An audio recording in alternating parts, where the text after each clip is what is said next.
Hola, abuela, le aviso que mi mamá ya está viajando ya.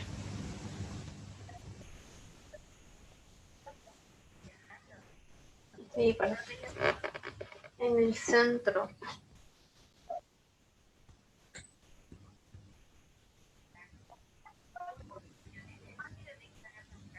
Mm.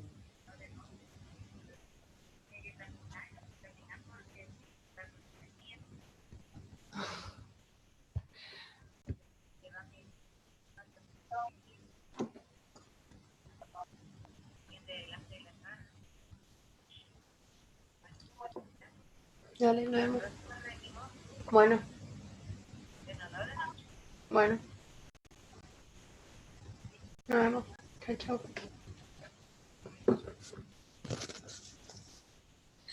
Aguárdenme un segundo, vamos a 5 minutitos. Vamos a ver si podemos compartir la pantalla y vamos a admitir al resto de los chicos que están llegando tarde, ¿sí? Aguárdenme un segundo.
¿Estamos viendo el compartimiento de pantalla? Sí, profe. Perfecto. Bueno, admitimos los últimos 12 que están en sala de espera. Perdón a aquellos que fueron puntuales y empezamos.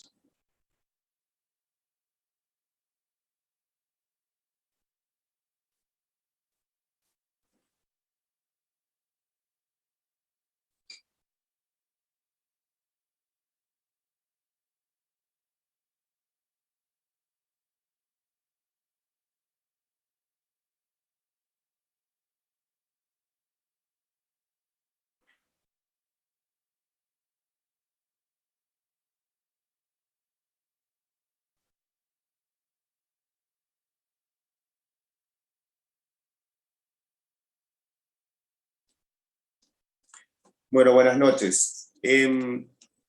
Para los que no me conocen, soy el contador Darío Villalba, responsable del módulo de Finanzas Públicas e Impuestos.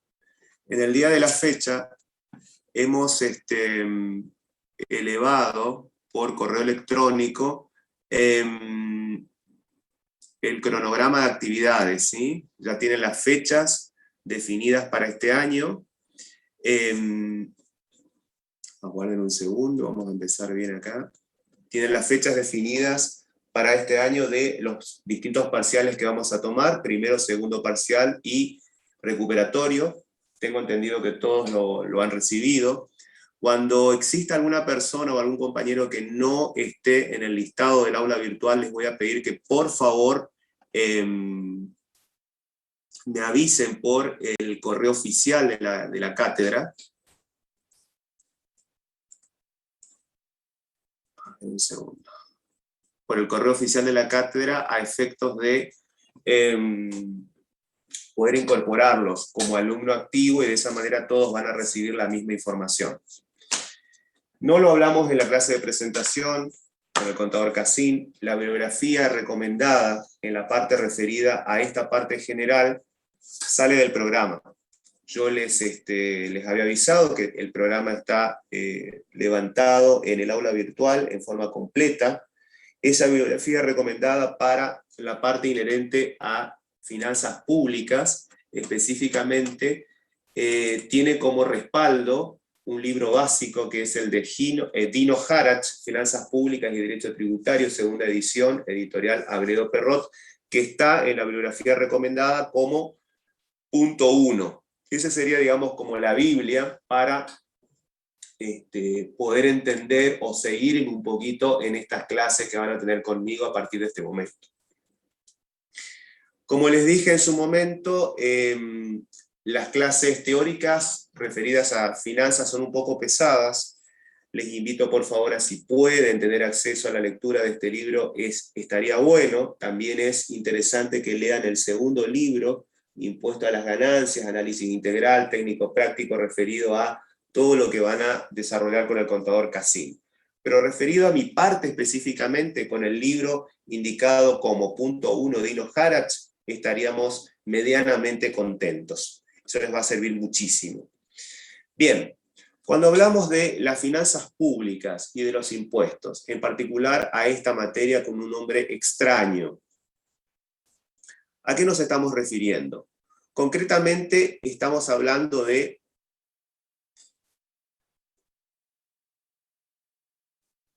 Profe, Sí, no se ve el power, no sé si usted está compartiendo, pero no, no no lo se estoy ve. compartiendo. Ahora lo voy a cerrar y lo voy a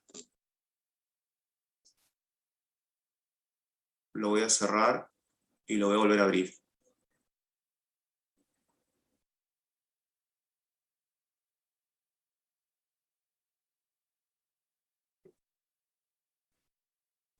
¿Ahora?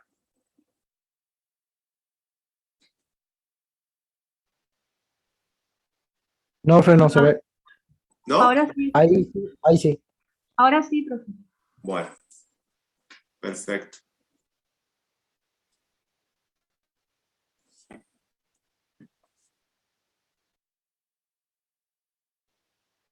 ¿Se sigue viendo? No, profe, ahora no. Se Estoy ve teniendo- el Gmail.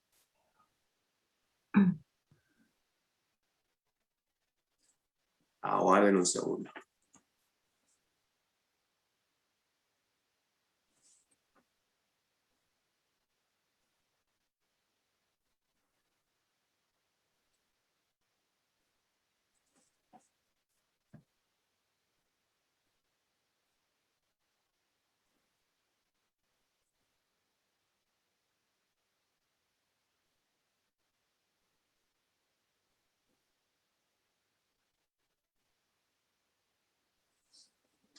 Estamos teniendo problema con esto. A ver, vamos a cerrarlo, vamos a volver a abrirlo.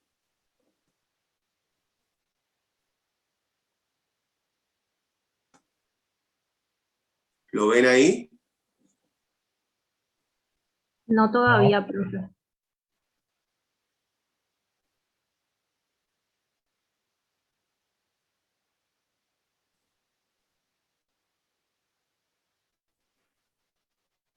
A ver, aguarden un segundo. No nos pongamos nerviosos.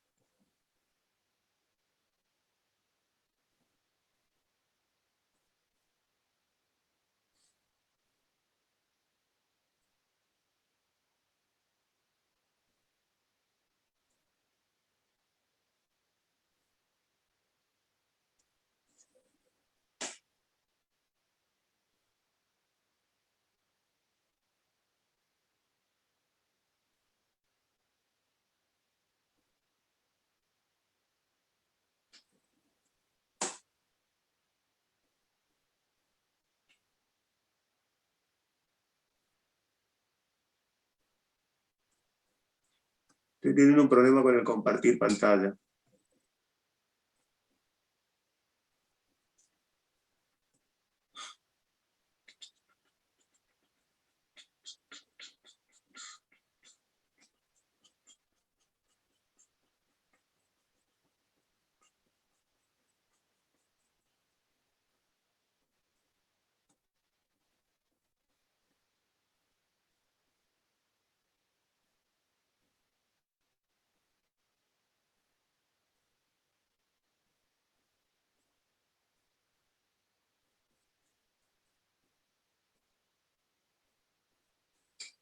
No sé qué está pasando, que estoy teniendo este inconveniente.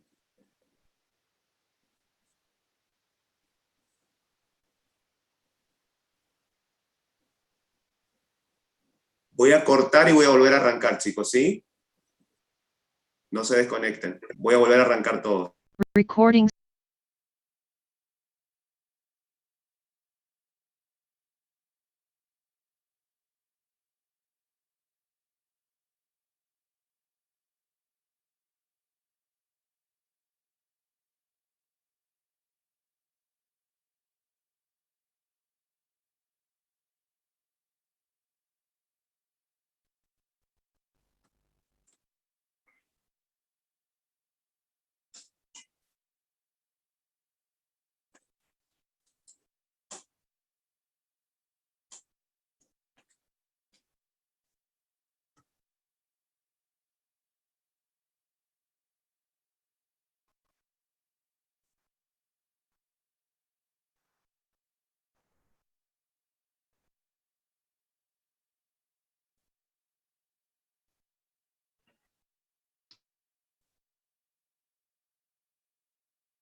No, estoy teniendo problemas con el compartir pantalla, chicos. Lamentablemente vamos a iniciar la clase sin el PowerPoint porque son las 20. Damos dos opciones. O suspendemos la clase de hoy o la hacemos sin PowerPoint. ¿Qué les parece mejor? Ustedes eligen, porque esto es un problema mío. Profe, ¿podría mandar al aula virtual el PowerPoint y dar la clase igual? No, porque quiero que asistan. Quiero que asistan. Por eso. A ver, un segundo. Vamos a hacer hacemos sin Power. Vamos a hacer un último intento. Ténganme paciencia. Algo me está fallando acá.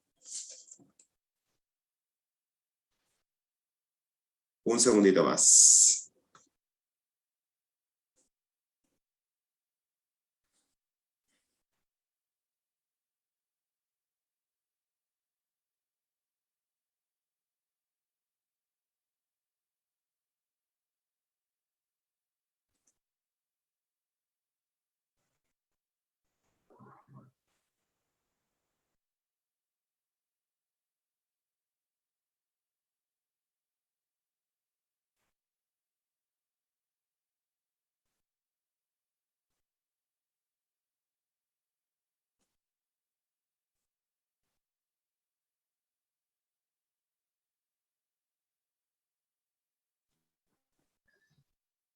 Profe, Sí.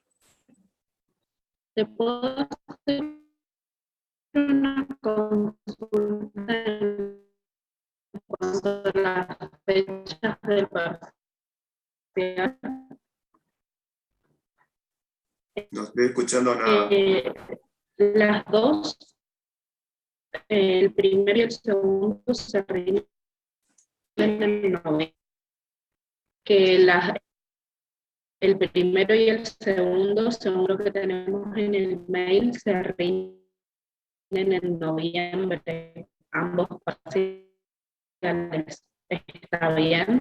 ¿O por No te ahí estoy escuchando. hubo algún error? No te estoy escuchando. Porque la clase anterior estábamos entre el 19 y el 26 de enero. No te estoy entendiendo. Tu audio es muy malo. Buenas Escribime tardes. por correo. Sí. Lo que la compañera quiere decir es que Ahora sí te escucho, dale, sí. en el mail que nos enviaron dice que se rinden los dos parciales en el mismo mes, tanto Sí. primero, segundo y recuperatorio. La duda de la compañera es si fue un error o el primer parcial se rinde en noviembre, así como establece la fecha. No me estoy Así acordando como, exactamente. así como establece la fecha. Bueno, gracias, profesor. Bueno, les aclaro, no estoy pudiendo compartir, vamos a desarrollar la clase, ya que vinieron, por una cuestión de respeto hacia todos, son muchísimos. Hay 8 en sala de espera, vamos a hacer un comentario general y después vamos a ir volviendo para atrás, no hay problema. Vamos a aclarar algo. Para los que no estuvieron en la primera clase, la modalidad del dictado de este año va a ser 2 clases de teoría referidas a los temas del primer parcial, 2 clases a cargo de Cassin en los contenidos del segundo parcial. Habíamos dicho que íbamos a tratar de hacer un mix de manera tal que no fuera tan denso, digamos, mi parte ni tampoco la parte de él. Entonces, lo que pasa es que van a tener en el mismo mes 2 parciales con todos los temas dados. Cuando Cassin empiece, yo ya voy a estar terminando los contenidos referidos al primer parcial, ¿sí? Cuando él esté terminando, mejor dicho, el dictado de sus contenidos. Es decir, vamos a tener clase hoy conmigo de finanzas públicas y la siguiente, la tercera y la cuarta clase va a ser a cargo de Cassin. Por eso es la modalidad y les dije, no se preocupen que ustedes van a tener el contenido completo, es simplemente una cuestión de ir viendo de qué manera lo hacemos un poco más ameno. Vamos a la parte general que quería desarrollar hoy, que tengo problemas con el PowerPoint. Cuando hablamos de las finanzas públicas, nos estamos refiriendo a una organización estadual. Cuando hablamos de una organización estadual, tenemos que traer a colación todos aquellos conceptos básicos que ustedes han aprendido hasta el momento, referidos a el derecho privado, el derecho laboral, el derecho constitucional, la economía en su aspecto macro y micro, y algunas cuestiones básicas referidas a álgebra o matemática, a efectos de poder interpretar lo que es. ¿Se acuerdan ustedes en los diagramas que hacían de coordenadas cartesianas? Cuando hacían las coordenadas cartesianas X e Y, cuando vieron en algún momento referido en economía cómo se representaba la oferta, cómo se representaba la demanda, bueno, estos conceptos en esta instancia de la carrera ustedes ya lo tienen visto. Es decir, tenemos que hacer un mínimo recordatorio para poder entender por qué cuando hablamos de las finanzas públicas estamos refiriéndonos a una organización estadual. Y decimos que es una organización estadual porque aparece un sujeto, que es una persona jurídica, y que tiene características propias que la convierten en un sujeto de derecho público. Cuando ustedes estudiaron en su momento en derecho privado, que existían 2 grandes tipos de sujetos, las que en mi época se denominaban personas físicas, hoy personas humanas, por contraposición existen también las denominadas personas jurídicas. Dentro de esas personas jurídicas hay determinados tipos societarios que admite la ley de sociedades, y hay otros tipos societarios que son los denominados irregulares, o que no tienen alguna tipología establecida dentro de la ley propiamente dicha. Ahora bien, ¿por qué traigo a colación todo esto? Porque cuando hablo del Estado como sujeto de derecho público, me estoy refiriendo a una cuestión básica. Que ese sujeto de derecho, que no es un sujeto de derecho privado, no es una sociedad anónima, no es una sociedad de responsabilidad limitada, no es cada uno de nosotros como una persona humana propiamente dicha, sino es una persona jurídica que tiene un concepto abarcativo amplio. Cuando yo digo, a ver, ¿qué idea tienen ustedes de el sujeto de derecho denominado Estado? En alguna de sus 3 formas, Estado nacional, Estado provincial o Estado municipal. Ustedes dicen, bueno, profesor, yo le podría decir que tengo la noción a priori de lo que es el Estado cuando, por ejemplo, voy al campus. Sé que la universidad es pública, sé que en la universidad existe una organización edilicia, humana, donde hay profesores, donde hay no docentes, y donde yo como alumno asisto, puedo ir al baño, tengo aire acondicionado cuando hace calor, estoy medianamente con un techo, con una silla que puede no ser cómoda, pero está. ¿Se entiende? Entonces, esa es una idea que a priori yo tengo respecto al Estado. ¿Y por qué digo el Estado en sus tres formas? Estado nacional, provincial y municipal. Todo esto viene a colación de lo que la propia Constitución Nacional nos establece en cuanto a la organización política que toma la República Argentina como Estado. Básicamente, de acuerdo al derecho constitucional, ustedes saben que tenemos los estados municipales, los estados provinciales y el Estado nacional. Toda esa organización, en sus tres formas, está regida por la Constitución Nacional. Y es lo que en algún momento ustedes estudiaron seguramente como derecho constitucional.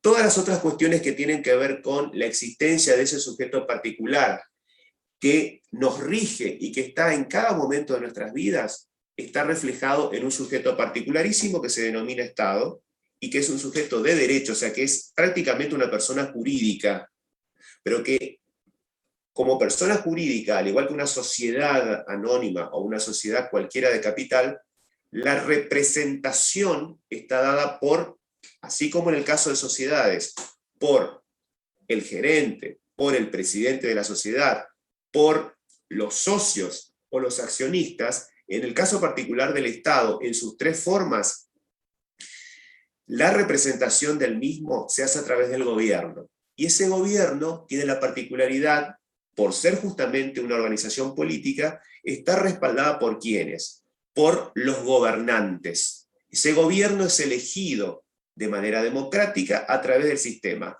representativo, republicano y federal que la propia Constitución así lo ordena. Entonces, teniendo en cuenta de que las finanzas públicas va a tratar de interpretar de qué manera ese sujeto de derecho público que nos rige en cada uno de nuestros actos, en cada uno de los minutos que hacen a nuestra vida cotidiana, voy a intentar explicar el por qué estudiamos las finanzas públicas, el por qué es importante y determinante que ustedes entiendan como sujetos de derecho, como sujetos que también tienen sus obligaciones, y como ciudadanos, algunas cuestiones básicas como ¿qué es el gasto público? ¿Qué es el ingreso público? ¿A qué se denomina recurso público? ¿A qué se denomina gasto público? Entonces, cuando hablo de finanzas públicas me estoy refiriendo a ese sujeto de derecho particular que ejerce una actividad, pero no es cualquier actividad.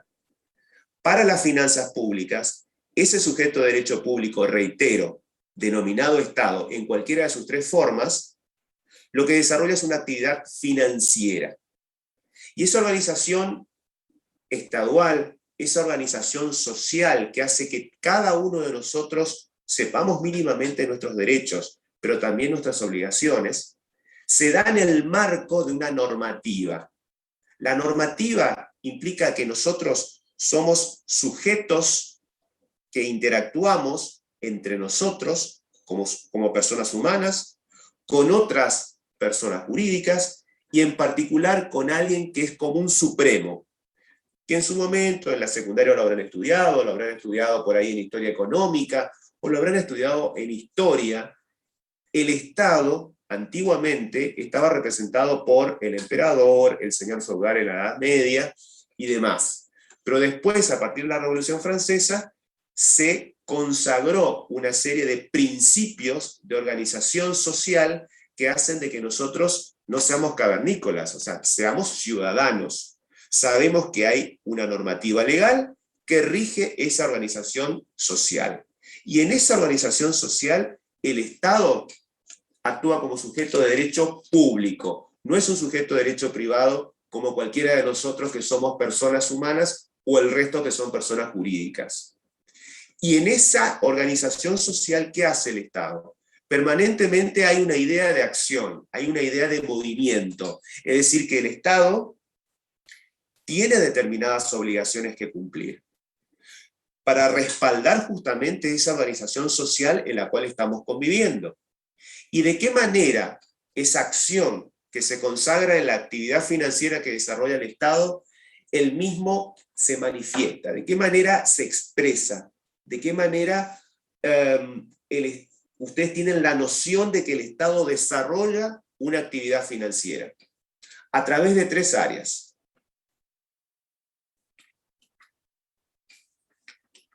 Esas áreas de expresión o esa manifestación material en la vida diaria de ese sujeto de derecho público se da de 3 maneras. Primero, se expresa cuando el Estado como sujeto de derecho público asigna recursos, es decir, cuando el Estado en el rol de salvaguardar esa organización estatal produce bienes y servicios. Pero esos bienes y servicios no son cualquier cosa. El objetivo primario o esencial del Estado como sujeto de derecho público, reitero, es producir bienes y servicios que no son bienes y servicios, por ejemplo, como un auto, un celular, un televisor, un servicio como puede ser quizás una obra social. No, son bienes y servicios que tienen el carácter de públicos. ¿Por qué? Se denominan bienes y servicios públicos porque el Estado lo que hace es, en esa acción de asignar recursos, debe satisfacer un fin supremo, un objetivo que es primordial para el sujeto de derecho denominado Estado. ¿Cuál es? El de satisfacer necesidades públicas. Reitero, ¿de qué manera entonces vemos la expresión material de que el Estado desarrolla una actividad financiera? Primero, cuando asigna recursos, por todo lo que les expliqué. Segundo, o segunda expresión o materialización de que el Estado desarrolla una actividad financiera, cuando hace la distribución de ingresos, es decir, cuando el Estado como sujeto de derecho público, volviendo a la economía, ¿se acuerdan ustedes al sistema de coordenadas cartesianas en el cual teníamos la oferta como línea ascendente y la demanda como línea descendente? Había un punto en que la oferta y la demanda se cruzaban. Ahí se lograba el punto de equilibrio. Entonces, además, por eso digo que ese sujeto de derecho público se expresa a través de la distribución de ingresos cuando el Estado para determinados bienes o para determinados servicios, reitero que no son cualquier cosa, son servicios públicos, intenta lograr un punto de equilibrio. O sea, intenta lograr que la cantidad demandada con el precio del producto cualquiera, en esa intersección, logre el punto de equilibrio en el eje de las X y en el eje de las Y. ¿Se acuerdan de eso? Y como tercera expresión o área de manifestación material de que el Estado desarrolla una actividad financiera, es a través de la estabilización del pleno empleo y el mantenimiento del nivel general de precios. Es decir, el Estado como sujeto de derecho público, ¿qué hace? Intenta mantener el nivel general de precios, es decir, evitar en todo momento que se dispare una maldita variable que conocemos todos, que es la inflación. Y en ese marco también, la oferta y la demanda de empleo, quienes no tenemos trabajo o queremos conseguir un nuevo trabajo, y los que proveen los mismos en el mercado laboral, también intentarán, con esas coordenadas de oferta y demanda de trabajo, encontrar un punto de equilibrio a efectos de lograr la estabilización del pleno empleo. Hago el resumen porque no está el PowerPoint. ¿De qué manera el Estado entonces desarrolla esa actividad financiera? O se expresa en la vida real la actividad financiera que importa acción, que importa movimiento por parte del Estado. Cuando asigna recursos, cuando distribuye ingresos y cuando intenta lograr la estabilización del pleno empleo y el mantenimiento del nivel general de precios.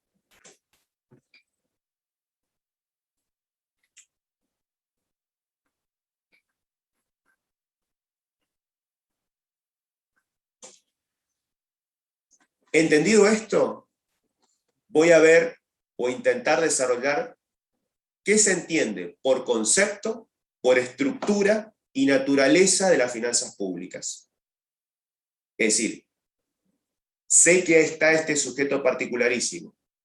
Sé que en este estado particularísimo, al que denomino sujeto de derecho público, hace una serie de actividades que tienen que ver con la consagración de la actividad financiera. Voy a tratar de ver qué se entiende entonces por finanzas públicas, por qué es tan importante. Y voy a circunscribirme a 3 aspectos: al concepto propiamente dicho de finanzas públicas, a la estructura de las finanzas públicas y a la naturaleza de las finanzas públicas. Conceptualmente, no pretendo ninguna definición extraordinaria, que sea de memoria, sino que voy a ser simple. ¿Qué son las finanzas públicas? ¿O qué es las finanzas públicas que en la expresión de la actividad financiera que hace ese sujeto de derecho me permite decir que las finanzas públicas representan una actividad económico-financiera que, desarrollada por el sector público, convive con la economía de mercado?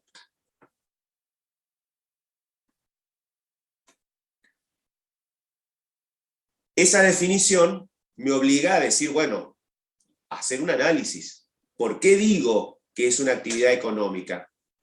Porque el Estado, sujeto de derecho público, persona jurídica, en la economía es un sujeto que incide, es un sujeto activo, que participa. De acuerdo a la orientación política del gobierno de turno, esa participación puede ser más o menos intervencionista, es decir, puede ser más o menos participativa. Cuando desarrolla esa actividad financiera, incide, influye, determina, define, fija objetivos en distintos aspectos de nuestra vida. Básicamente, ¿con qué? Vinculado con la economía. ¿De quién? Del propio Estado, como sujeto de derecho público, y de cada uno de nosotros, como pequeños ciudadanos o personas humanas, y los otros sujetos que interactúan con nosotros, también personas humanas y o personas jurídicas, que son las denominadas empresas o sociedades. Ahora, ¿de qué manera esa actividad económica y financiera que desarrolla el Estado en el mediano y corto plazo, fijando, influyendo, incidiendo, determinando, definiendo objetivos, se expresan? Ese monstruo que es el Estado, esa persona jurídica, tiene herramientas. Y el que las aplica, el que las ejerce, el que las ejecuta, no es otra cosa que el gobierno. El gobierno que ha sido elegido democráticamente. A través de esas políticas públicas, y volviendo a la realidad de cuando uno lee el diario, de cuando uno ve un noticiero, de cuando uno ve un programa político, fundamentalmente ahora que estamos en plena campaña política, en la previa de la última semana de las PASO, que vamos a tener que ir a votar el domingo, para la renovación, digamos, de la Cámara de Diputados a nivel nacional. Algunas otras provincias eligen también otro tipo de representantes. En esa acción, ustedes habrán visto, habrán escuchado de que hay políticas. Esas políticas las aplica, para nuestro caso, un sistema presidencialista, generalmente el gobierno en representación del Ejecutivo a través del presidente, o a través de políticas determinadas que surgen de normas legales del poder legislativo. ¿Y cuáles serían esas herramientas? Por ejemplo, son herramientas las políticas públicas que se ejecutan a través del presupuesto, a través de la política tributaria, a través de la política arancelaria, a través de la producción de bienes y servicios que el Estado, como bienes y servicios públicos, decide producir. Entonces, cuando, por ejemplo, ahora vamos a ver a nivel nacional, y también está pasando a nivel provincial, cada una de las autoridades máximas del Poder Ejecutivo, del Poder Legislativo y del Poder Judicial concurren a pedir plata para el presupuesto del año 2022, hoy, por ejemplo, durante toda esta semana, si ustedes ven los diarios locales, por eso les invito a que medianamente lean alguna que otra noticia política, esto es gratis, lo pueden mirar en El Territorio, en Primera Edición, lo pueden mirar en cualquier diario gratuito, bueno, en general no son tan gratuitos los diarios nacionales, pero por lo menos vean los títulos. ¿Qué es lo que está pasando? En la fijación de la política presupuestaria, por eso digo que es una herramienta de política pública, en la provincia y en la nación se tiene que aprobar el presupuesto.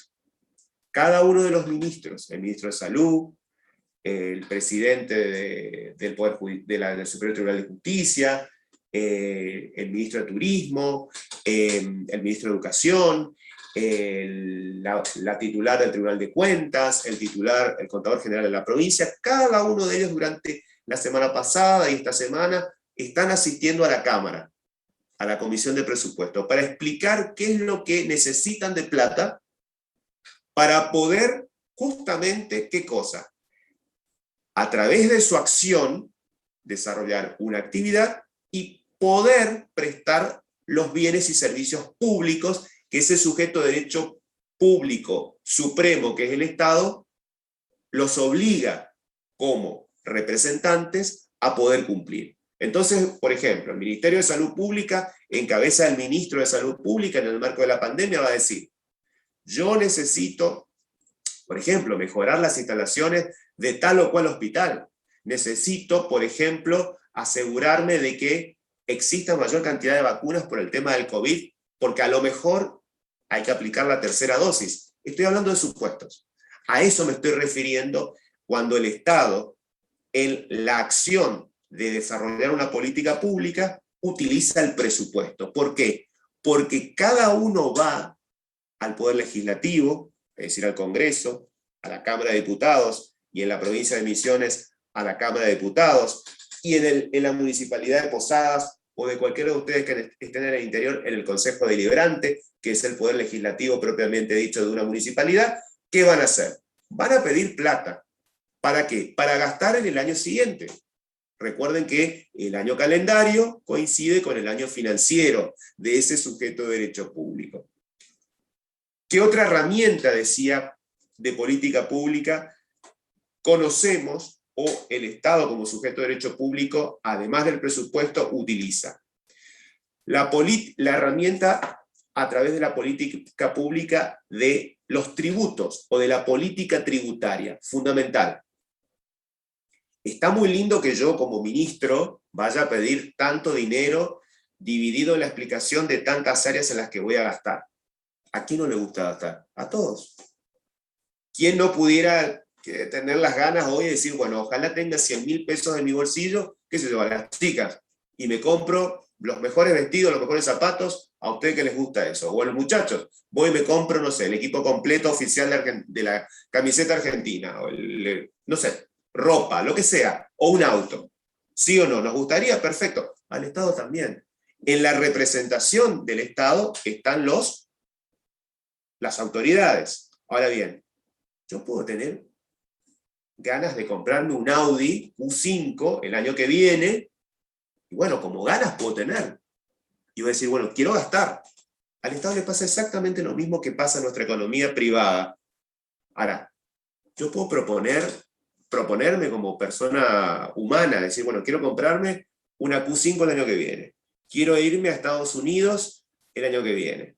Quiero casarme el año que viene. No sé, quiero tener 2 hijos el año que viene. Sí, perfecto, es una declaración de intención. Al Estado, en representación de cada una de las autoridades que piden el dinero para gastar durante el año 2022, le pasa exactamente lo mismo.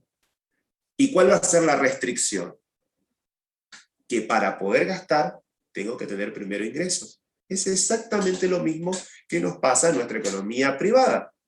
Yo voy a poder gastar en la medida en que genere ingresos. Nosotros como personas humanas, yo como contador, trabajando en mi profesión, teniendo una empresa, lo que sea. Ustedes en cada una de sus actividades privadas. Yo no puedo gastar si no tengo ingresos.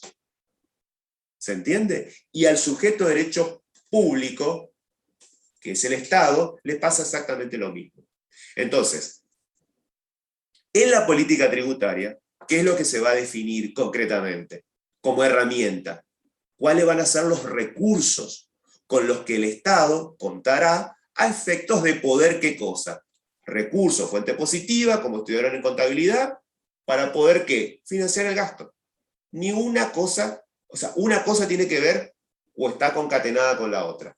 ¿Yo puedo gastar? Sí. ¿Puedo provisionar como hacían la contabilidad, hacer un cargo cierto y de cálculo exacto? Diciendo, bueno, voy a gastar en salud, en vacunas, qué sé yo, por el tema de la ley del aborto, la seguridad de que las personas que ejerzan ese derecho tengan todas las condiciones humanas, técnicas y científicas como para poder hacerlo, plan de vacunación para los niños, plan de alimentación para las madres embarazadas, etc. Todo eso es gasto. Yo lo puedo hacer en un papel y decir, bueno, en esto quiero gastar, pero si yo no tengo la fuente positiva, si yo no tengo los recursos, no lo voy a poder hacer. Entonces, ahí está el problema y la importancia, mejor dicho, de que el gasto es un cargo cierto. El recurso con el que tengo que financiar este gasto es estimativo. Es lo mismo que les pasa a ustedes en la economía de ustedes. Ustedes estén casados o no, vivan solos o no, vivan con sus padres o no, en su vida cotidiana, ustedes tienen una serie de gastos, ¿sí? Pero también tienen un ingreso. Y el grave problema del ingreso es que para aquel que vive de ingresos que son variables, que dependen de una comisión, de las ventas que hagan, de los premios que reciban, el mismo es variable. Y en el caso de que alguien esté en relación de dependencia, sea empleado público, sea empleado privado, el ingreso es fijo. Entonces yo puedo decir, bueno, encima con la inflación que hay, un salario promedio para que no sea pobre en la República Argentina, en Buenos Aires, en Capital Federal, está más o menos en 90.000 pesos. De ahí para abajo no dicen que son pobres los que ganan menos de 90. Dicen de que no les alcanza para las cuestiones básicas, que sería vivienda, alimento, pago de servicios, educación y demás. ¿Cuánta gente de ustedes paga alquiler? Porque no puede ser propietario. ¿A cuánto se han ido los alquileres producto de una maldita ley de alquileres que es horrenda? Y no lo pueden pagar y tienen que mudarse y tienen que arreglar con el propietario porque ahora la actualización es una vez al año. Y con la inflación que hay, se ha disparado el tema de los precios de una manera increíble. Bueno, al Estado le pasa exactamente lo mismo. Es ni más ni menos que lo que nos pasa a nosotros en el cotidiano. Sabe que quiere gastar. Sabe en lo que va a gastar. Manifiesta que va a gastar como en un país del primer mundo, como si estuviéramos en Canadá, en Suiza o en Alemania. Pero el problema es que somos pobres. No tenemos la capacidad suficiente por la situación particular en la que estamos como para obtener el recurso, que es la fuente positiva, que me financie ese gasto público. Tercero, ¿qué otra herramienta había dicho que de política pública, además de la herramienta del presupuesto, además de la política tributaria, podía utilizar el Estado como sujeto de derecho público? La política arancelaria. Cuando hablo de política arancelaria, me estoy refiriendo específicamente a todo lo que tiene que ver con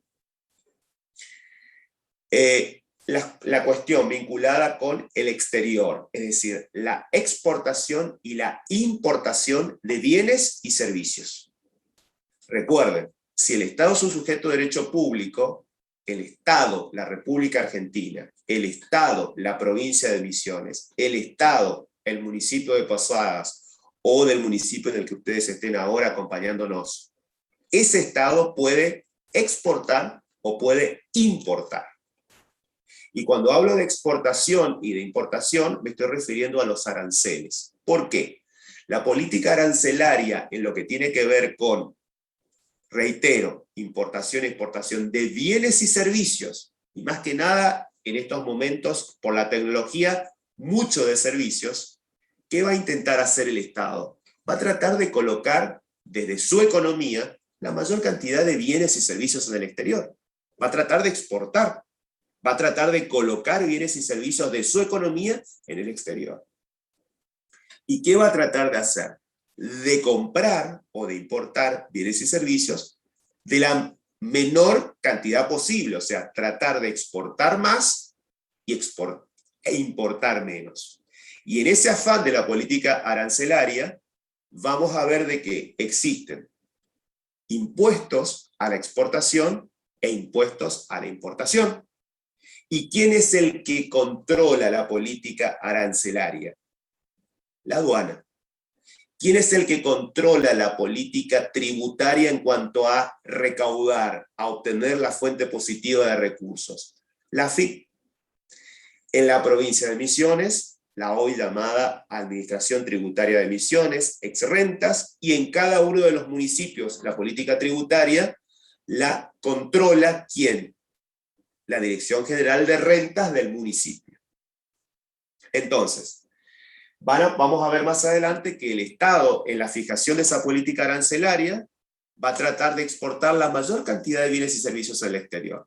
¿Y de qué manera el Estado va a tratar de que sus productos sean baratos en el exterior?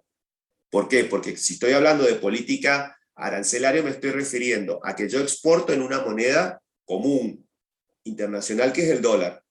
Yo exporto bienes y servicios, y el que me compra del exterior lo compra en dólares.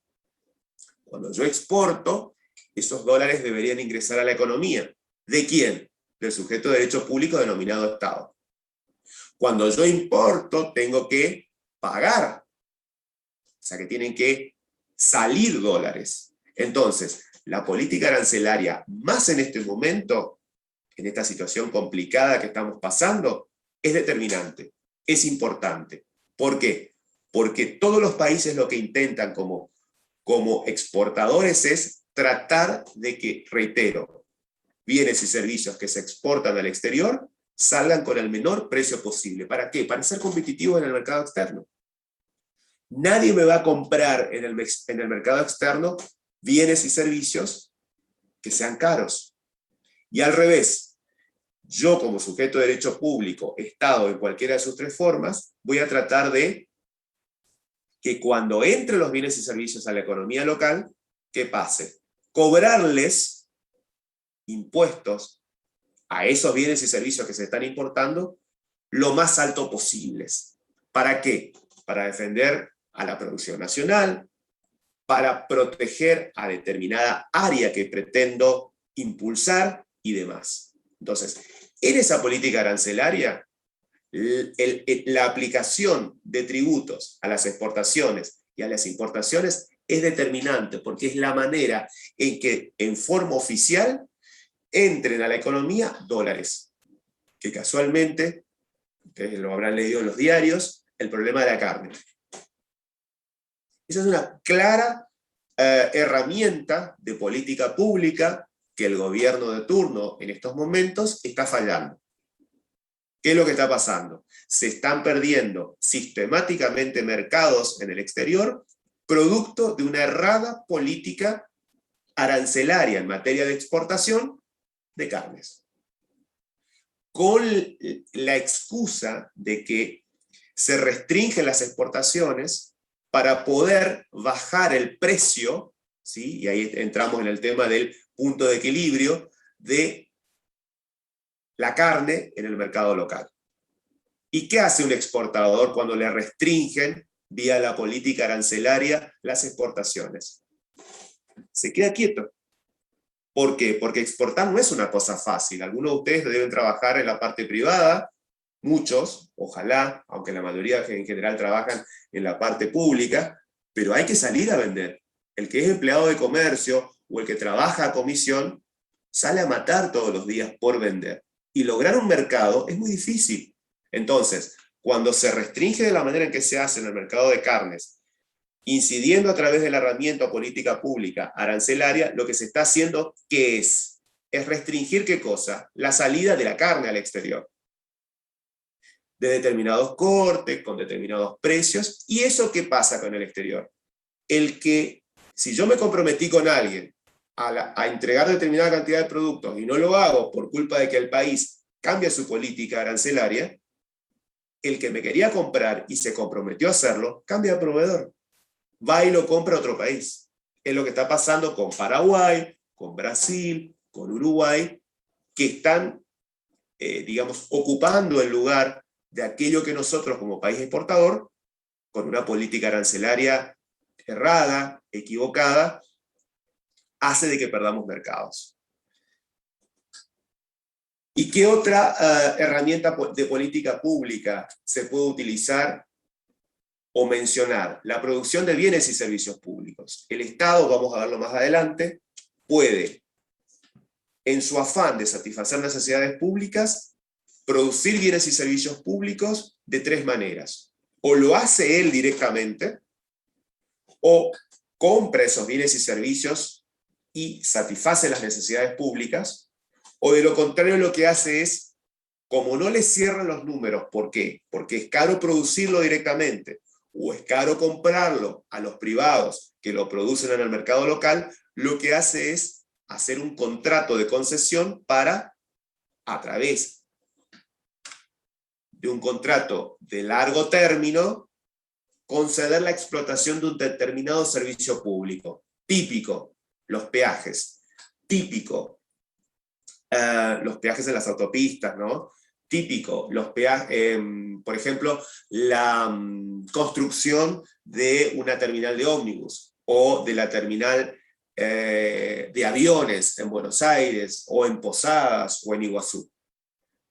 O, por ejemplo, concede un determinado servicio público a una empresa, como puede ser Telecom, o como puede ser cualquier otra empresa equivalente, para, ¿qué cosa? Para que explote el servicio público del cual es titular el Estado, teléfono, gas, agua,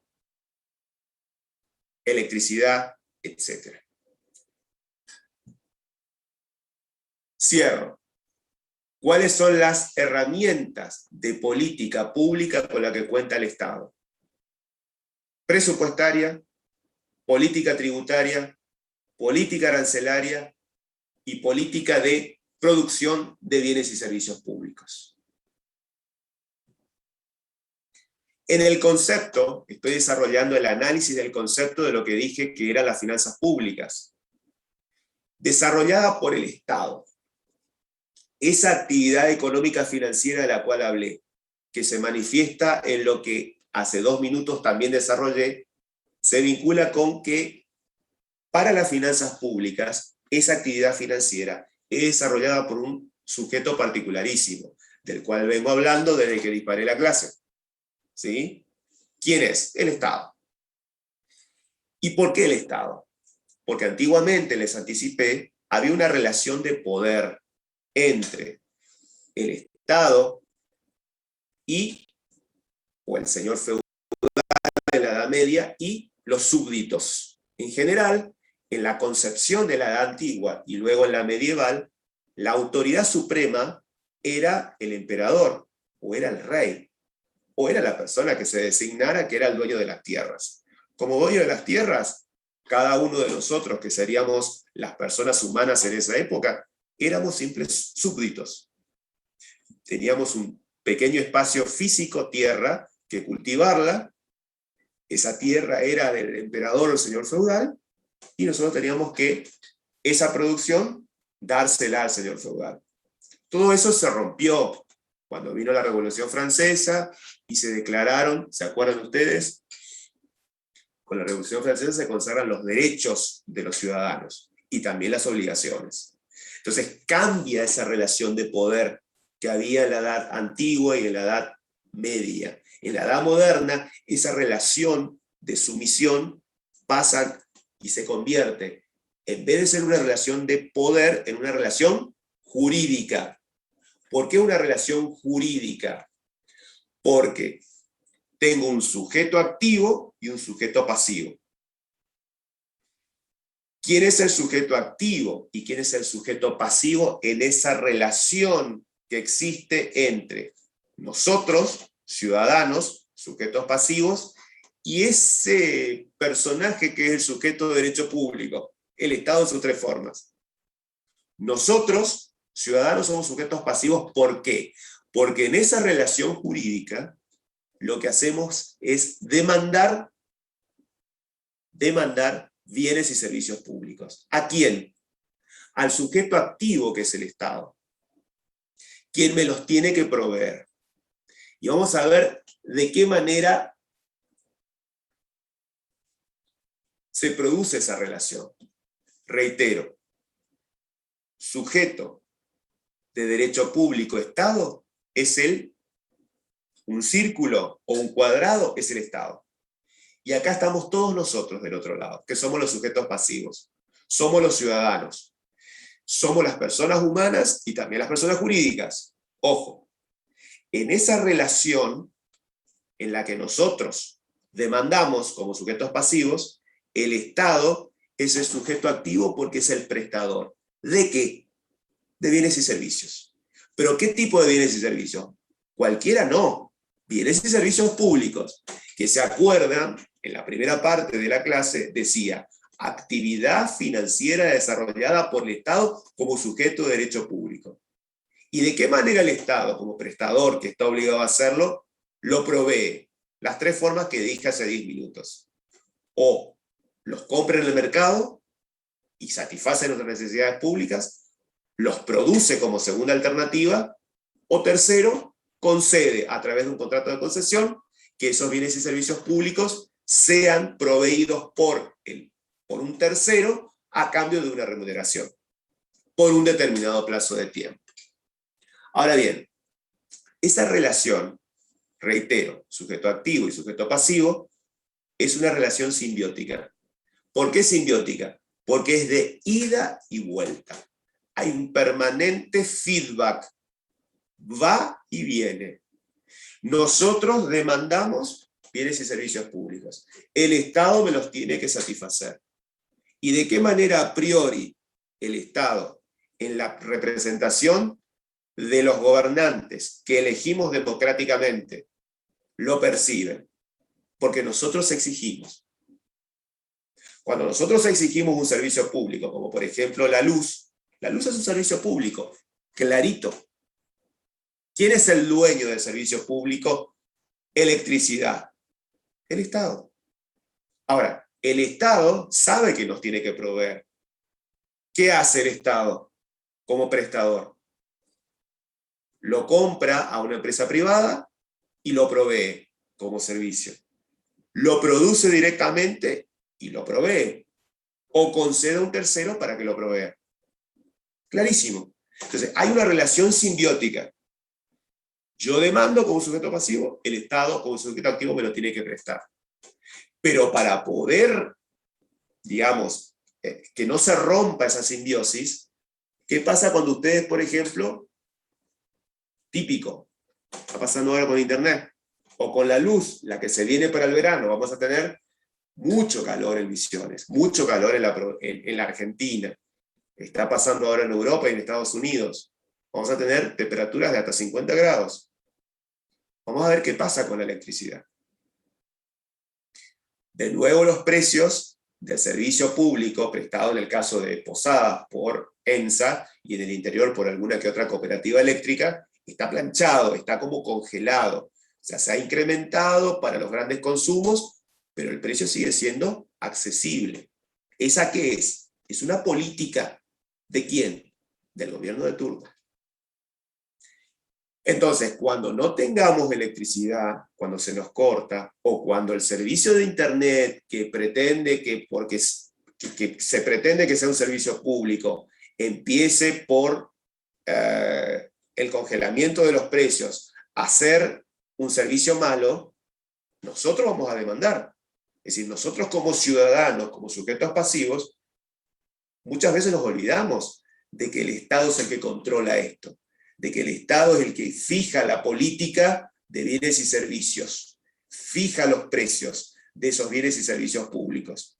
Y pretendemos, como todos, yo pretendo pagar, al igual que ustedes, el menor precio por un servicio de Internet 5G, ¿sí? O pretendo el servicio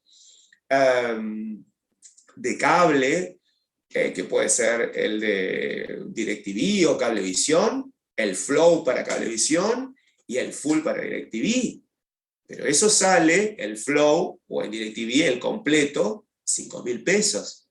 ¿Quién está en condiciones de pagar 5.000 pesos todos los meses? Uno trata de ver, de pagar el menor precio, y tener la mayor cantidad de prestaciones. Entonces, cuando no lo recibe adecuadamente, patalea.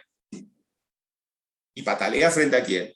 Frente al Estado, que es el prestador que me debe asegurar, ¿qué cosa? La prestación de esos bienes y servicios públicos.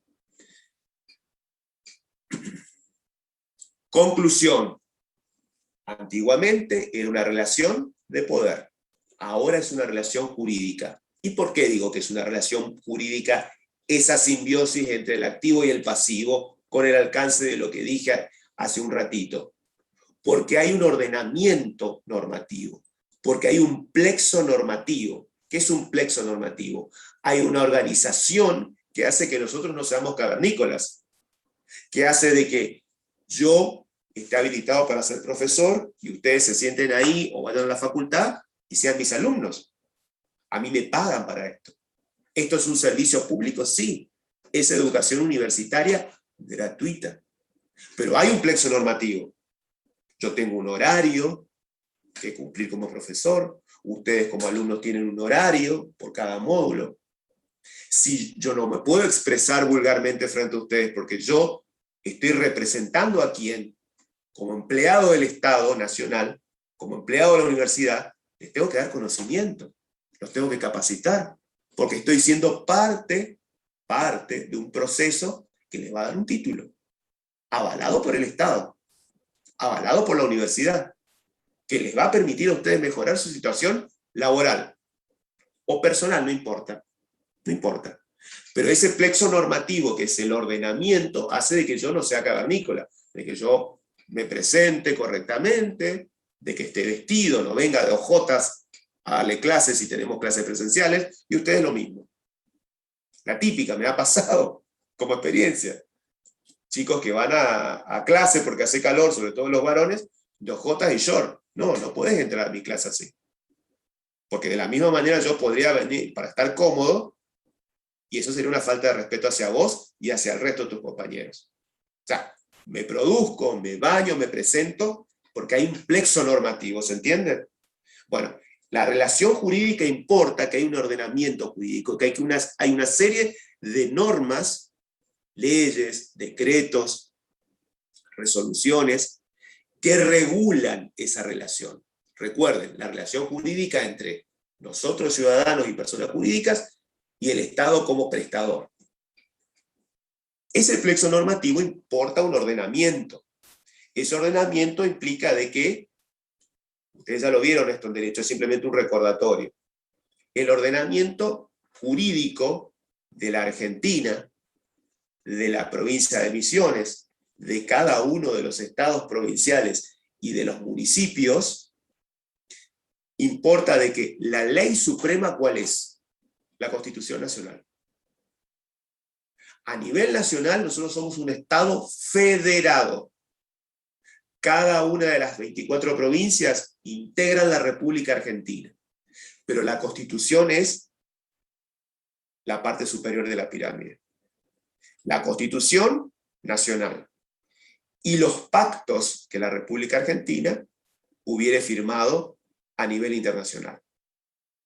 Luego vienen las leyes, luego los decretos, las resoluciones y los dictámenes. Es decir, sería un triángulo, una pirámide. Constitución con pactos firmados por el Estado Nacional. Leyes, segundo grado. Decretos, tercer grado. Cuarto grado de resoluciones y último dictámenes. En ese plexo normativo que yo debo conocer, se desarrolla esa relación jurídica.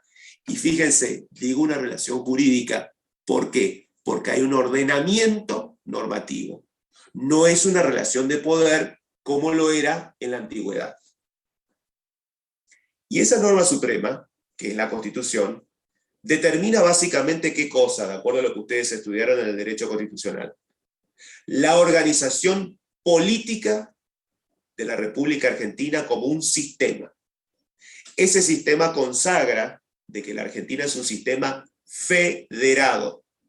Las federaciones, que no es otra cosa que la copia de la Constitución de los Estados Unidos, recuerden que en Estados Unidos los estados son federaciones, acá son provincias, consagra un sistema de organización política. Y como sistema de organización política, ¿qué pasa?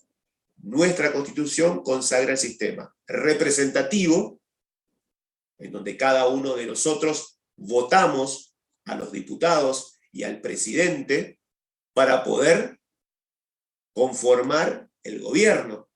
Cada 4 años elegimos presidente y diputados y senadores, y también elegimos medio tiempo, lo que va a pasar ahora con las PASO, y en noviembre, las definitivas, se eligen diputados y o senadores de acuerdo a cada provincia. Es un sistema republicano, porque en la organización de la representación y del sistema federal, la República Argentina es una unión de provincias o estados federados. Y es federal porque cada una de las provincias conserva el poder no delegado a la nación. Vuelvo de nuevo con ese término que me gusta. Si no fuera federal, cada provincia como estado autónomo haría lo que se le ocurre. Y en realidad la confederación, la República Argentina, es un conjunto de estados federados, provincias, que ceden determinadas funciones y atribuciones al Estado Nacional y conserva para sí otras. Lo mismo pasa con los municipios. Tenemos municipios en la provincia de Misiones, no recuerdo cuántos, porque honestamente hace mucho que dejé la primaria o la secundaria. Son muchos. Inclusive se han creado nuevos municipios en el interior, chiquitos pero nuevos. Todos esos municipios también tienen su autonomía, pero forman parte de la provincia de Misiones. Y cada uno conserva sus autonomías, lo cual permite evitar esa cosa que decía de ser cavernícola, decir, bueno, que el Dorado le ponga el pie en la cabeza a Montecarlo, por decirlo, de que Oberá establezca que su nuevo límite con respecto al EN es tal, cuando en realidad ya está perfectamente determinado. Es decir, lo mismo que nos pasa a nosotros. Ciudadanos, tenemos derechos y tenemos obligaciones. Entonces, vemos que hay 3 formatos por la organización del sistema representativo, republicano y federal, bajo un sistema que consagra la Constitución. Está la nación, están las provincias y están los municipios. ¿Y qué tienen de común los 3? Estados, sujetos de derecho público, en esa organización, que cada uno tiene siempre un poder ejecutivo, un poder legislativo y un poder judicial. Siempre. El ejecutivo a nivel nacional encabeza el presidente, que es electivo.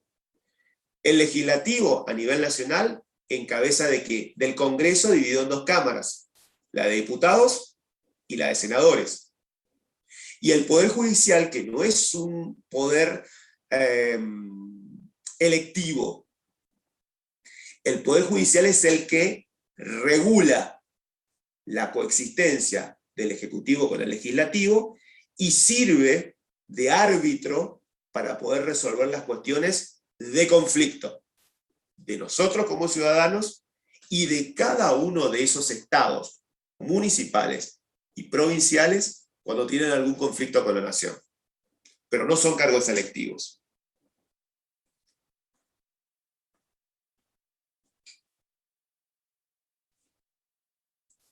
En esa acción, en ese movimiento que desarrolla el Estado como sujeto de derecho público,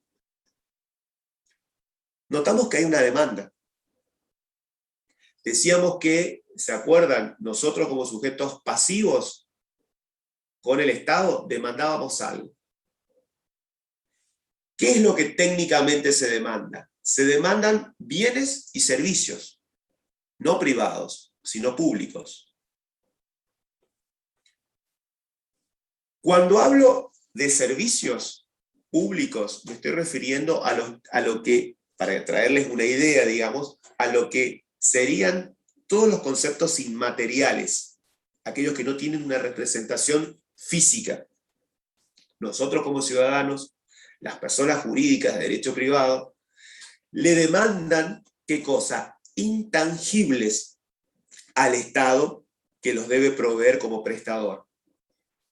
Y pregunto, ¿cuáles serían esos servicios intangibles, esos servicios inmateriales que nosotros demandamos al Estado como prestador en esa relación de simbiosis que hay, a la que denominábamos relación jurídica?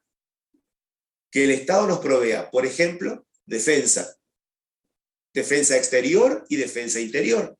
Entonces el Estado, para poder cumplir con la satisfacción de esa necesidad pública materializado en un servicio intangible, lo que hace que es proteger las fronteras. Cuando digo defensa exterior, protegernos a nosotros a través de la defensa interior. ¿Con qué tipo de organizaciones? Fuerzas Armadas, la Prefectura, la Policía Federal, la Policía Aeronáutica, la Fuerza Aérea, el Ejército, todo eso es defensa. Exterior, interna, la Policía Local, y todos los órganos o las fuerzas, digamos, armadas que permiten asegurarnos de que vivamos seguros. ¿Qué más?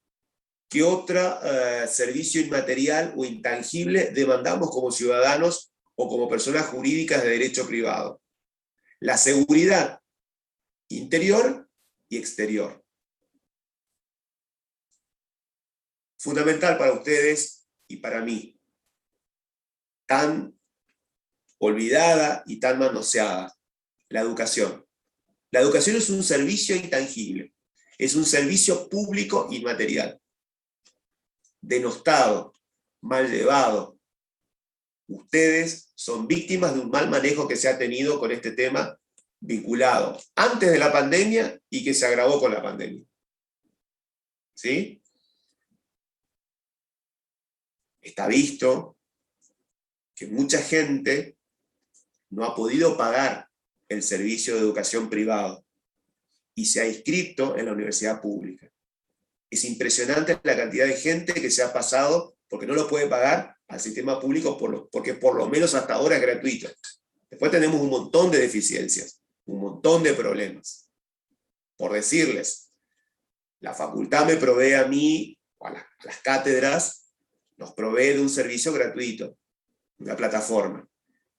Probándolas el año pasado para aquellos que cursan por primera vez con nosotros, fueron un desastre.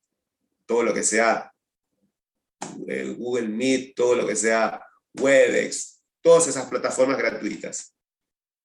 Serios problemas de comunicación. Hoy el problema no fue la plataforma Zoom que estamos usando. Fue el profesor que tuvo problemas para compartir la pantalla, pero estamos acá. Ustedes me están escuchando, ustedes están cómodos, disfrutando o no de mi clase. Pero el servicio de Zoom, que es gratuito hasta 40 minutos, no nos permitiría tener esta clase tan extensa. ¿Por qué? Porque la pagamos nosotros. Fíjense, ¿hay errores? ¿Hay problemas? Y sí. Hubieron problemas para los que están recursando en la evaluación de lo que pretendimos hacer primer y segundo parcial el año pasado. El aula virtual no funcionaba. El aula virtual colapsaba. El aula virtual los hacía llorar a ustedes desde el otro lado, viéndolos, era desesperante, que estaban rindiendo, se desconectaban y perdían todo lo que habían escrito. Y la modalidad para poder dar el examen era enviar lo que escribían o desarrollaban en cálculos a través del aula virtual. Y el aula virtual tenía serios problemas. ¿Por qué? Porque no había mantenimiento, porque el sistema es viejo, porque no hay plata, y de pronto, bueno, como a todos, chicos, la pandemia nos rompió la cabeza, nos separó de la persona que amábamos, nos planteó la realidad como tal, nos enfermó a seres queridos, a nosotros mismos, nos rompió la cabeza. Bueno, acá pasa lo mismo. Entonces, en la educación es un servicio público, inmaterial, intangible, prestado por, que debe prestar el Estado. Si yo después elijo ir a la privada es otra cosa, ahora ya la vamos a ver. Pero es un servicio público del cual es titular y el prestador es el Estado. Si la educación es pública, tiene que ser gratuita y pública, como la que están recibiendo ustedes ahora a través de la UNAM. Otro tema, la salud.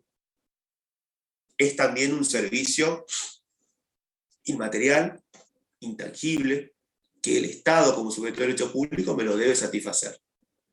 ¿A través de qué forma? A través del capital fijo o activo fijo que se representa en los hospitales públicos. En esa estructura hospitalaria, que por ejemplo, bueno, acá en Posadas tenemos el Parque de la Salud, que es un espectáculo, los AMIC en el interior, cualquiera de los puestitos, los CAPS, que tienen ustedes cerca en el barrio, todo eso es parte de la estructura hospitalaria del servicio de salud pública. Y lo que tiene que ver con la sanidad. Cuando hablo de sanidad me refiero a todos los planes de vacunación, de control y demás que el Estado debe proveer como servicio inmaterial, intangible, como único prestador. Pero hablamos de lo más, digamos, etéreo o de lo más como que cuesta entender por la inmaterialidad o la intangibilidad del servicio. También nosotros como sujetos pasivos demandamos, además de servicios, bienes. Y cuando demandamos servicios o bienes, son corpóreos, son bienes materiales. No tienen intangibilidad, son tangibles. Se representan a través de algo físico.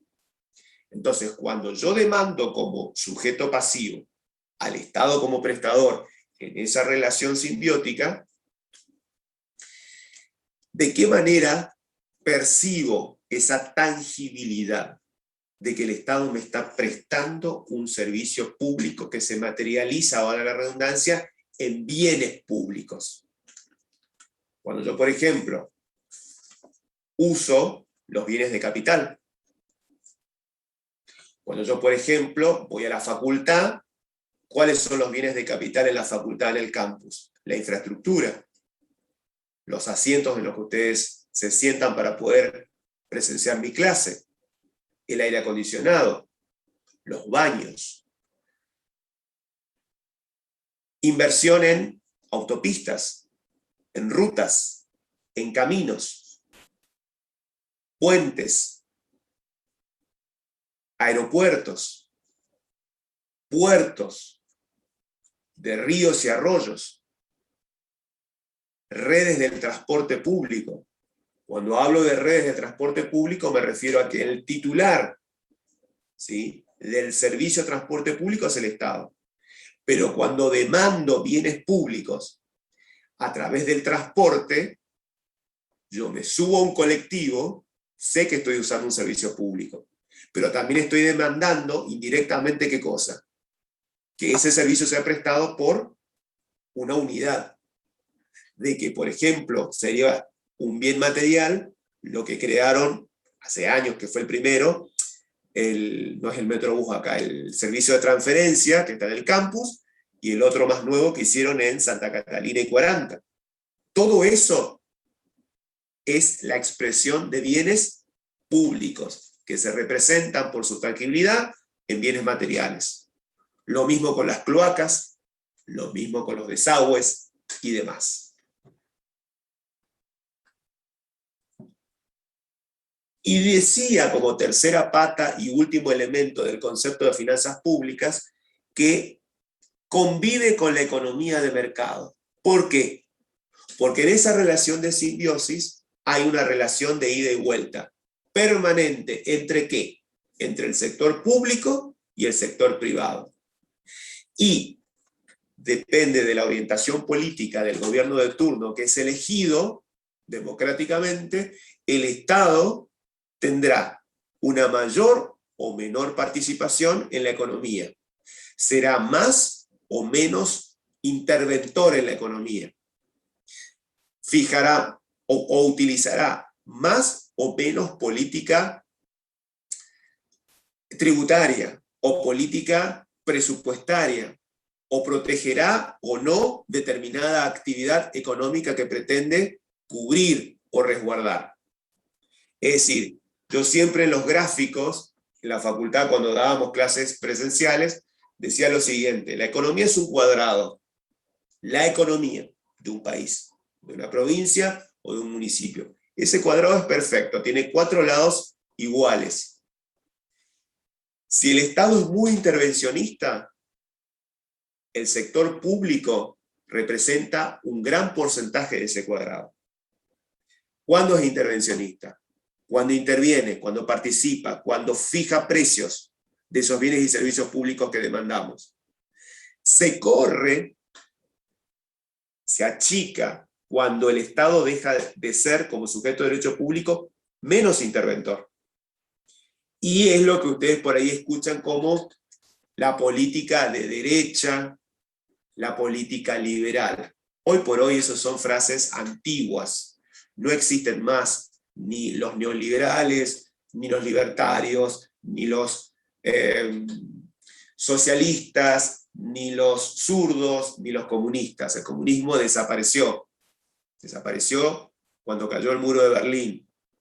Lo que era el comunismo en representación de la Unión de las Repúblicas Socialistas Soviéticas se rompió, ¿sí? En la década del 80. ¿Existen sistemas comunistas? Sí. Corea del Norte, China, hasta por ahí porque es capitalista, y Nicaragua o algún que otro país africano. Pero eso desapareció. Entonces, lo que quiero que ustedes vean es que, ¿por qué convive con la economía? Porque el Estado podrá ser más o menos intervencionista en esa economía, en ese cuadrado perfecto, y podrá ser más chico o más grande la participación que tenga, según sea el grado de intervención que tenga. ¿Cuál es la estructura de las finanzas públicas? ¿Se acuerdan? Hablamos del concepto, hicimos el análisis, vamos a la estructura de las finanzas públicas. Las finanzas públicas constituyen un sistema. Me gusta hablar siempre con la palabra sistema. Es un sistema económico del sector público que pretende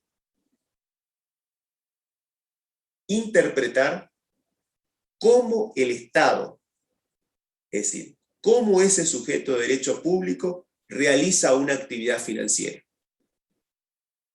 Y en ese sentido vamos a ver que en la historia, así como hablamos de la antigüedad, hablamos de la Edad Media y hablamos ya de la Edad Moderna o contemporánea, teníamos una relación de poder, después se convirtió en relación jurídica. De la misma manera, ese sujeto de derecho público ha tenido una evolución. En la economía histórica, en la historia económica, mejor dicho, van a ver que ese sujeto de derecho público, para los clásicos de historia económica, Hegel, con H alemán, Hegel, concebía al Estado como un productor de servicios públicos. Y como productor de servicios públicos, ¿qué hacía? Redistribuía la riqueza. Eso es la época de la economía clásica. O sea, la concepción del Estado como sujeto de derecho público era que el Estado era el productor de esos servicios públicos. Y lo redistribuía, nada más. ¿Qué redistribuía? La riqueza. Luego aparecieron en la Edad Moderna, lo que todavía se sigue utilizando hoy como post-keynesianos, pero en la Edad Moderna aparece Keynes, lo habrán visto en economía. ¿Qué es la concepción del Estado del keynesianismo? Keynes, K-E-Y-N-E-S. Este economista concebía al Estado, como sujeto de derecho público, como regulador de la economía. Es lo que por ahí ustedes han escuchado, en los diarios, han visto en los diarios, escuchan en los noticieros, la concepción política que por ahí tienen determinados economistas del gobierno local de la provincia de Buenos Aires. Un post-keynesiano sería con ideas más de izquierda, pero es que post-keynesiano al fin es el gobernador de la provincia de Buenos Aires, Kicillof, que es licenciado en economía y entiende que el Estado es un regulador de la economía. Y por último, hablábamos de la naturaleza. Acuérdense, habíamos hecho para ubicarlos, habíamos hablado de las finanzas públicas. Dije, di el concepto, di la estructura, y ahora vamos a ver la naturaleza. Y ahí terminamos. Pregunta del millón. Si ya sé la particularidad que tiene este sujeto de derecho público, al que llamo Estado, es la pregunta del millón, ¿por qué? ¿Qué está primero? ¿Las finanzas públicas se justifican en cuanto a su existencia o existen como tal porque existe el Estado? Es decir, si no existiera ese sujeto de derecho público, ¿existirían las finanzas públicas? Yo diría que no. Las finanzas públicas existen y se justifican, y por eso hablo de la naturaleza de las finanzas públicas, porque existe un sujeto de derecho público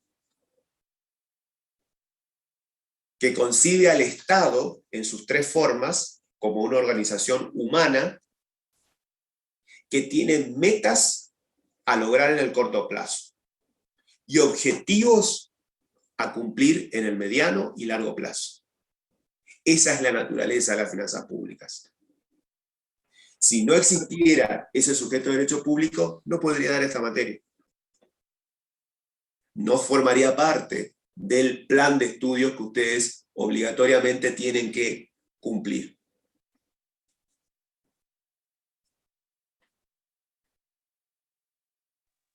Ya entendieron lo que es la relación jurídica tributaria, la relación jurídica, no relación de poder. Vamos a cerrar con necesidades públicas, que es el siguiente punto.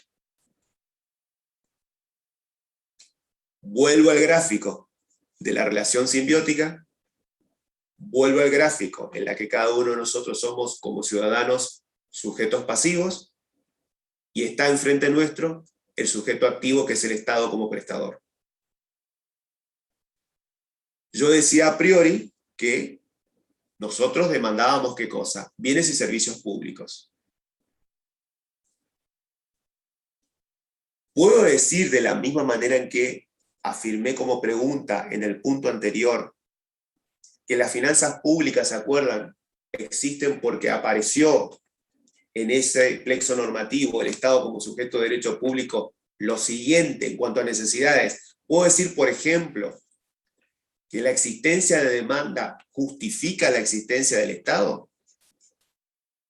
¿O puedo decir que el Estado existe como consecuencia de la demanda? O sea, la pregunta es, ¿quién está primero? Si yo, como ciudadano al igual que ustedes, demandamos bienes y servicios públicos, ¿eso justifica la existencia del Estado? ¿O al revés? ¿El Estado existe porque nosotros demandamos bienes y servicios públicos? Y la respuesta es, ninguna de las dos es la correcta. Mientras en el punto anterior, para hablar de las finanzas públicas, decíamos que las finanzas públicas justifican su existencia a partir, valga la redundancia, de la existencia del Estado como sujeto de derecho público, cuando hablamos de necesidades, no. Ni el Estado existe porque estamos nosotros demandando bienes y servicios públicos, ni a la inversa. Esa relación jurídica no es absoluta. Son, o es, mejor dicho, una relación de interdependencia.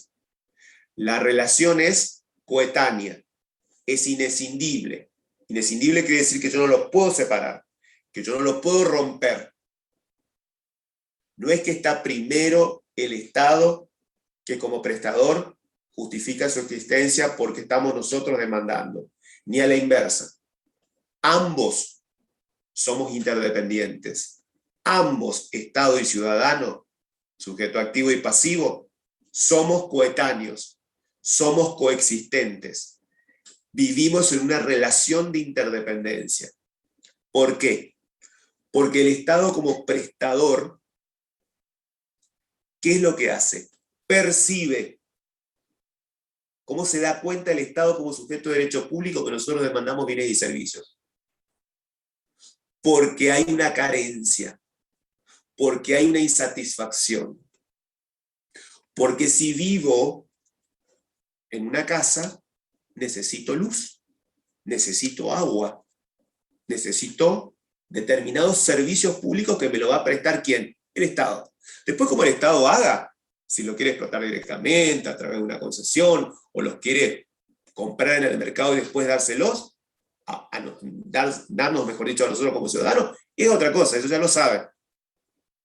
Pero la necesidad pública parte de una carencia. Es como cuando el bebé, cuando éramos bebitos, teníamos hambre, ¿qué hacíamos? Llorábamos. Y la mamá nos daba la teta, o nos daba la mamadera. O cuando teníamos sueño, llorábamos. ¿Qué hacía la mamá? Nos hacía dormir. Necesidades básicas, carencia, insatisfacción. Necesito descansar, necesito vacaciones. Necesito ir al baño, hacer pis. Listo. Es una necesidad que se percibe a partir de ¿qué? De una insatisfacción.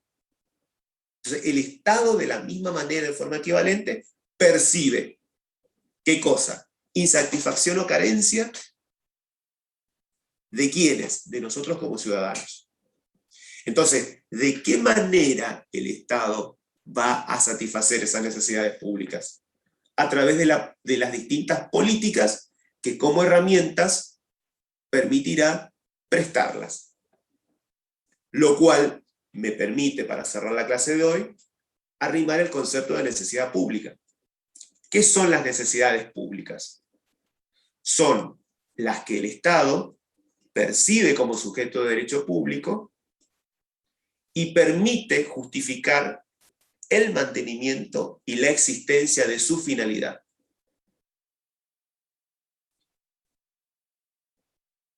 Por tanto, el Estado asume esas necesidades públicas como propias, pero no por ser públicas, sino porque no existe otro sujeto capaz de actuar como proveedor.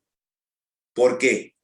Porque el Estado es el único prestador, es el único proveedor, es el único sujeto que las puede satisfacer, que puede calmar esa insatisfacción, que puede calmar esa carencia. Y tiene el poder para hacerlo, porque es el único prestador. ¿De qué manera? Produciendo bienes y servicios públicos, que es en definitiva lo que cada uno de nosotros como ciudadanos demandamos. Hasta acá sería la clase de hoy. Disculpen el tema del no compartir pantalla, tuve un problema con la netbook. Seguimos el martes que viene a las 19:30 con la modalidad habitual. Que tengan buenas noches, cuídense y nos estamos viendo.